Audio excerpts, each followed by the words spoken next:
So, welcome to this bi-weekly Townhall meeting, October 16th, 2023. The agenda for today is projects and development updates with Robinson, marketing updates with myself and Oksana, and then collaborations with Jonathan. So, Robinson, would you like to kick us off with projects and development updates? Yeah, sure. Thank you. On the products, we have a major update from the blockchain team. So the mainnet release, the hard fork release 1.610 for Peerplays 1 is available. And this is like a mandatory release for all the witnesses and Sun operators. So whomsoever are not updated or upgraded, request them to do so at the earliest. And this particular release, this is introducing the Ethereum Suns functionality. This is that means full and complete support for ETH and all the ERC20 tokens is available. In addition to this, we have also refactored how Suns works. So the voting and segregation of Suns based on the network type that is introduced. Apart from this, there are numerous bug fixes, stability improvements, and upgraded like the libraries, various libraries, including the cryptographic libraries and the underlying boost library. All these are upgraded to latest and greatest versions. I think the most important in this release is obviously the ETH functionality, the ETH Suns functionality, which we'll be using only also for the migration of tokens from Peerplays 1 to Peerplays 2. So this means the most of the features that we have been working is available. We have major work left for the verification of Bitcoin, which we hopefully will do in the next couple of months and release that. The hard fork date is October 24th, and on 25th, we will also be upgrading the next software to support Ethereum Suns and various assorted changes. So with that big update, let's move on to the second slide for Peerplays 2. On Peerplays 2, we are continuing our work on the node selection mechanism. So what's happening here is that we've been trying to figure out a mechanism to identify the nodes without voting or staking. Right now, the conclusion is that rather than trying to create a new algorithm for this purpose, we'll be using a variant of existing algorithms like hot stuff. So that we've started investigating primarily hot stuff. And in terms of the work, the coding that's happening is we're trying to remove the necessity for staking and voting from various parts of the software. That's in progress. In addition to that, work that is required to maintain compatibility with the rest of the ecosystem, that's in progress. We're also working on account abstraction support. I had touched upon this earlier.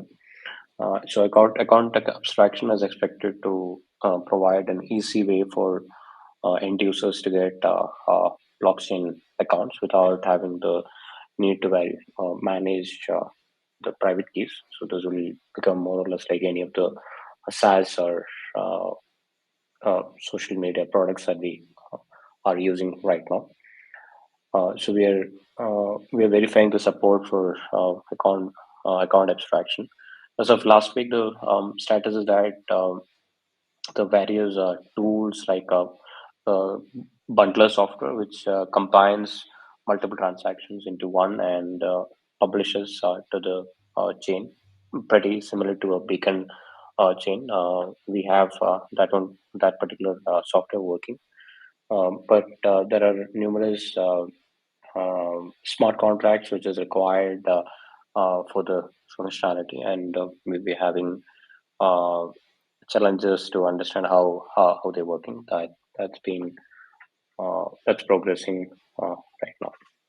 That's on Peerplays too. And in this context, I think I should also mention that our private chain deployment, it's working pretty well. And one of the last items that was pending was our automated backups and restoration process. So we have that implemented and verified over the last couple of weeks.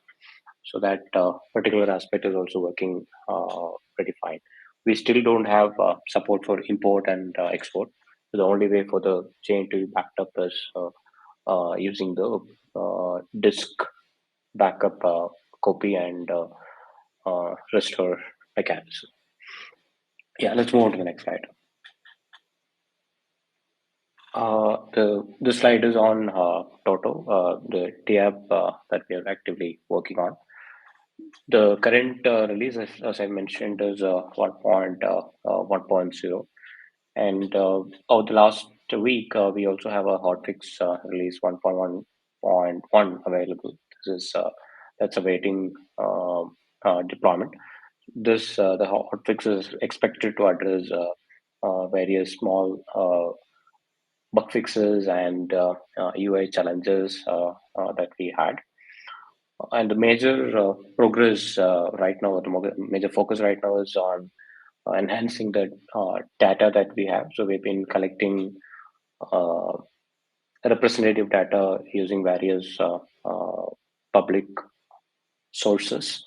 So there's data is a little incomplete when it comes to primarily uh,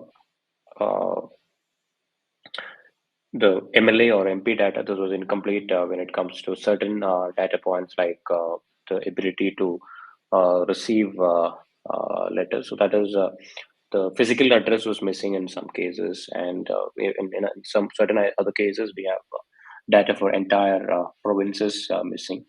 So as the first step, we are trying to address the physical data, which is pretty much done. The next step is roles for these representatives. That is, some of these representatives will be ministers or members of various committees, etc. So the committee data we may not be able to deal with at this point in time, but the data like whether somebody is a minister or not, we are able to get this data. So the workflow right now includes working with an open source project called OpenNote.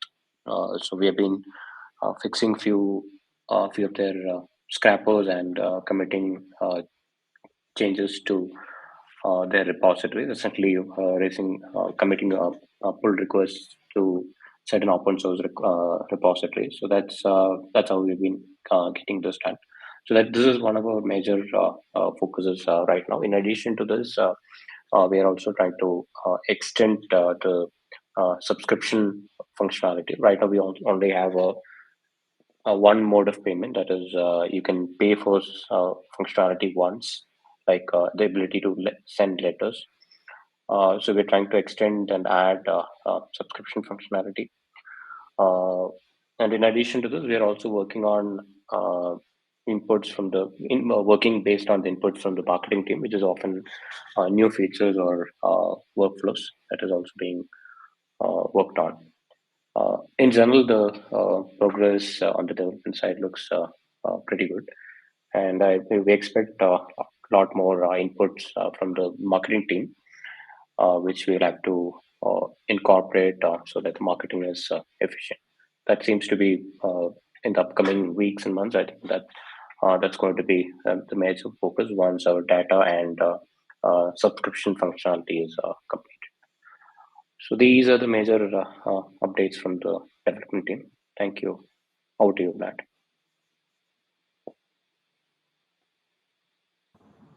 Thanks, Robinson. So here are marketing content updates for this week.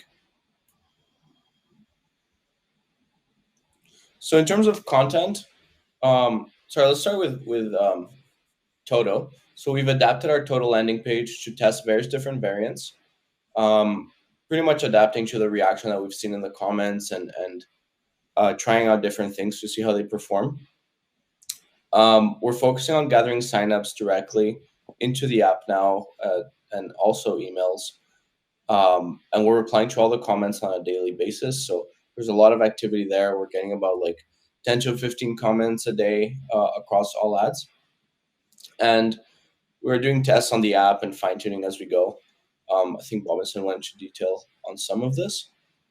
In terms of Peerplays content, our LinkedIn continues to grow. We're getting 250 new followers per week over these past 2 weeks, which is 100 more than usual per week. And our YouTube stats are up as well for the past 2 weeks. We got about 12,000 views, which is 9,000 more than usual, 70 watch hours, and we gained about 20 subscribers as of this morning. The newsletter will go out later Tuesday, and it now combines 2 town halls at a time, as we mentioned in the last one. We also have the release to announce to the community as well. So if they're not watching this, they'll get it through the newsletter. And the community has been pretty active. We don't have any questions this week, though, but I believe we have some lined up that came in late. A lot of them were asking about the role of PPY in the future ecosystem. I think we addressed some of this in the last town hall, as well as the use of blockchain in Toto. And yeah, as usual, we continue to encourage the community to sign up for our newsletter just on our website. So if you're watching this and you haven't yet, just head to our website and sign up to our newsletter. It's an easy way to stay informed about what's happening. All right, Oksana. Hello, everyone. So, the team has been actively working on improving the website performance, addressing staging environment issues, and laying the foundation for upcoming content. This project involved testing, debugging, and continuous monitoring to ensure the smooth transition from staging to production. In line with Peerplays 2.0, we initiated preliminary work on a block structure. This framework will serve as a foundation for creating informative and engaging content related to new features and topics within Peerplays 2.0, keeping the community informed and excited. And also, we introduced new type of animation elements into the website to enhance its visual appeal and user engagement. One notable addition is the creation of a branded preloader, which is not only reinforces the branded identity, but also ensures a seamless and captivating loading experience for visitors. So you can see the animation on the screen here. Next slide, Vlad, please.